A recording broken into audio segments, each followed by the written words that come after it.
በስመ አብ ወወልድ ወመንፈስ ቅዱስ አሐዱ አምላክ አሜን። አይሐደግካን ምንጪ ሓጎስ ደስታ ንስኻ እንካ መዓስ ረሲዐዮ እንታይ ንፍቕርኻ ሰሙኻ ክተርፍ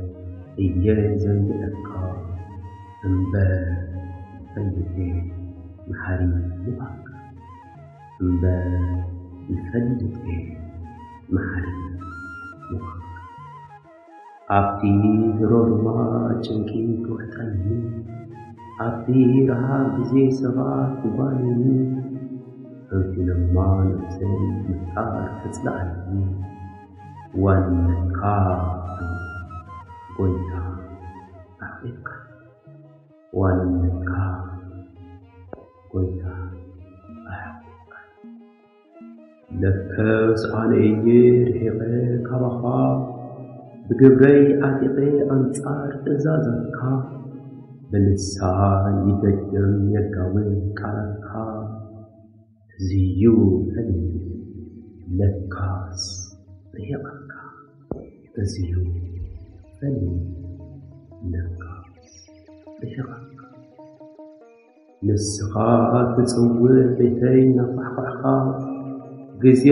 ዕድመ ንንስሓ ሂብካ ክምለስ ናባኻ ክረክብ ምሕረትካ ኣነ ግን ኣይክደ ከይስእል ኣቤትካ ኣነ ግን ከይስእል ኣቤትካ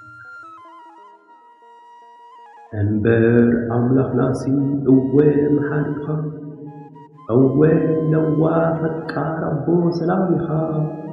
እወ ምሉእ ብኹሉ ጎደሎ ዘይብልካ እዚ እንዳፈለጥኩ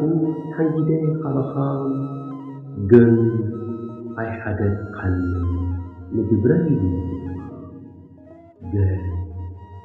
ኣይሓደግካኒ ንግብረይ